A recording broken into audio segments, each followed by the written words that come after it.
اہل ایمان کی ایک علامت اللہ نے بیان کی ہے نماز قائم کرنا، کیونکہ عبادت کا سب سے بڑا مظہر نماز ہے، اس لیے نماز کو فوکس کیا. اور دوسری اللہ نے اہل ایمان کی بڑی صفت قرآن میں، جہاں نماز وہاں پیسہ خرچ کرو. یعنی اللہ کو اس سے پتہ چلتا ہے کنجوس نمازی ذرا بھی پسند بولو نا نہیں ہے، کنجوس نمازی پسند نہیں اللہ کو.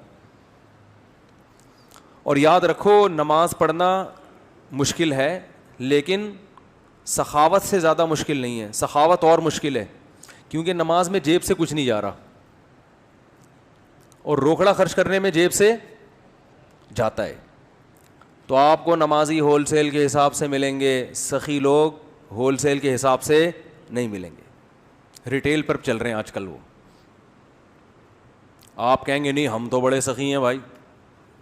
تو اللہ اس کے رسول نے جو معیار بیان کیا ہے نا، ٹھیک ہے ایک واجب درجے کی سخاوت تو مسلمانوں میں پائی جاتی ہے، زکوٰۃ دے دیتے ہیں، قربانی کر لیتے ہیں، صدقہ فطر دے دیتے ہیں، یہ موٹی موٹی سخاوت تو پائی جاتی ہے.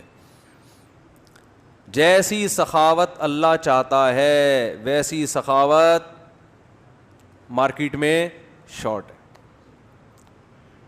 ابو طلحہ انصاری رضی اللہ تعالی عنہ رسول اللہ صلی اللہ علیہ وسلم کی خدمت میں حاضر ہوئے. یا رسول اللہ، اللہ نے قرآن میں ارشاد فرمایا ہے لن تنالوا البر حتى تنفقوا مما تحبون، جب تک محبوب چیز خرچ نہیں کرو گے نیکی کی حقیقت کو نہیں پہنچ سکتے، خاندانی قسم کے نیک نہیں بن سکتے.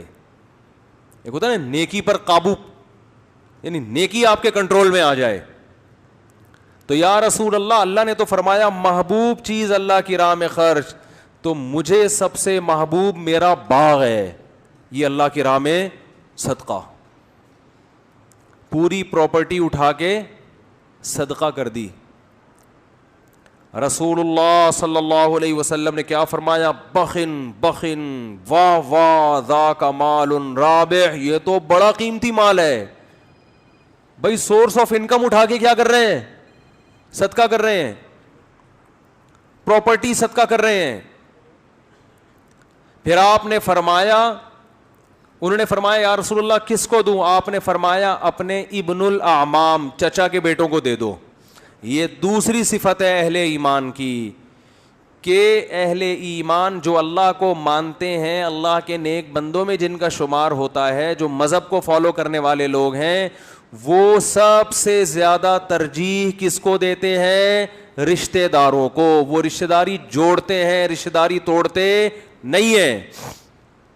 یہ چیز بھی آپ کو غیر مسلموں میں، ارے بولو یار خدا کا واسطہ، میں بیان کرنے نہیں بیٹھتا یہاں پہ، میں تو چاروں کھوپڑی میں اترے، منہ سے بولو گے تو یاد رہے گا آپ کو، عمل کی توفیق ملے گی. بیان سننا بہت آسان ہے، کرنا بھی آسان. میں بھی یہاں بیٹھ کے بڑی بڑی باتیں کر رہا ہوں، عمل کرنا مشکل ہے. اللہ نے قرآن میں یہ نہیں کہا کہ ایمان والے اچھی اچھی باتیں بیان کرتے ہیں، اللہ نے کہا عمل کرتے ہیں. یہ بھی نہیں کہا اللہ تعالیٰ نے کہ ایمان والے جو ہیں وہ صلہ رحمی پر ڈیٹیل سے تفصیل سے پورا بیان سنتے ہیں بیٹھ کے.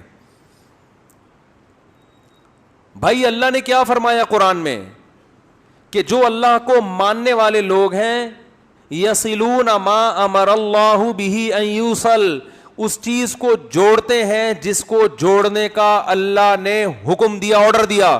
وہ کیا ہے؟ رشتہ داری. انداز دیکھو قرآن کا، یہ نہیں کہا رشتہ داری جوڑتے ہیں، اس چیز کو جوڑتے ہیں جس کے جوڑنے کا اللہ نے حکم دیا.